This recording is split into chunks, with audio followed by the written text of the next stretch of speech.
The next case is the case where we know two sides and the included angle. In this example, or in this drawing, we know sides A and B and the included angle gamma. And we are asked to find the remaining information for the triangle. Here, we cannot use the sum of all the angles being 118 degrees because we have two unknown angles, alpha and beta. So let us see which law to use. Shall we use the law of sines or shall we use the law of cosines? Let us write down the law of cosines for the unknown side C.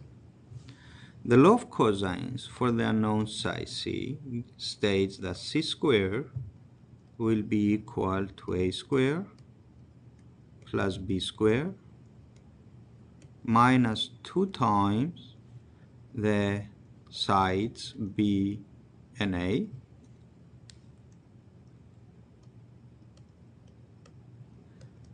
times the cosine of the included angle gamma.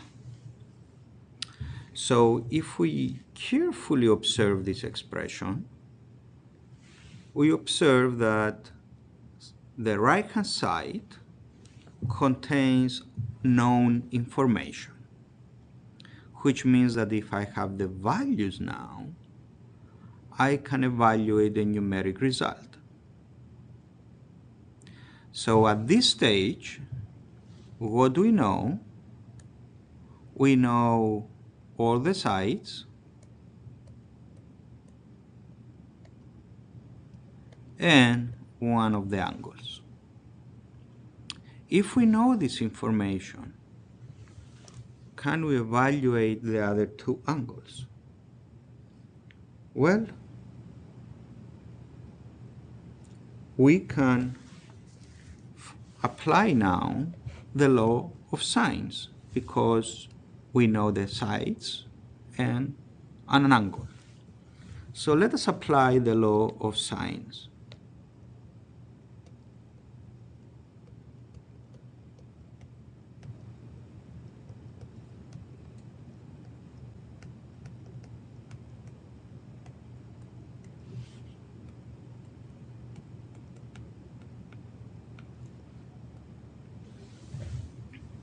If we apply the law of sines, we observe that we can use these two equalities, this equality, these two fractions, and from here we can solve for the sine of the unknown angle alpha.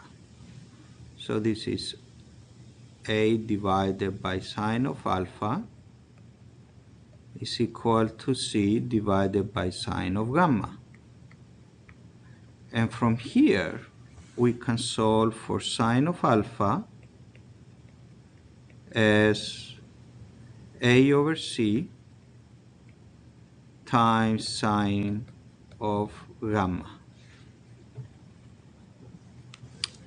Then we can use the other equality and we can solve for sine of beta. So I'm going to skip a step here and leave it as an exercise for you to write the equalities. And then here we solve for sine of beta as B over C times sine of gamma.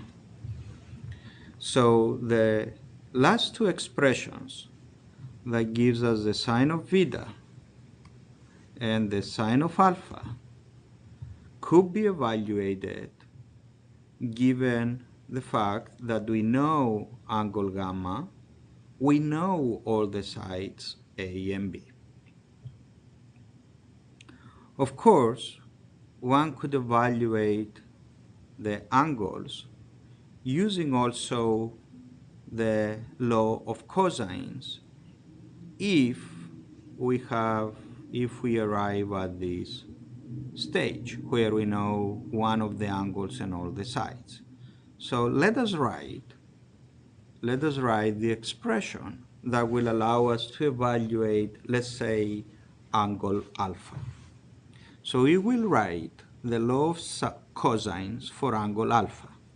This will be a squared is equal to b squared plus c squared minus 2 times b times c times cosine of angle alpha. And of course now we can manipulate this equation. You can rearrange it as cosine of alpha is equal to a squared minus b squared minus c squared divided by 2 times b times c. And if we have the values for the different sides, then we can solve this, find a numeric result for the fraction, and then use our calculator to solve for the inverse cosine.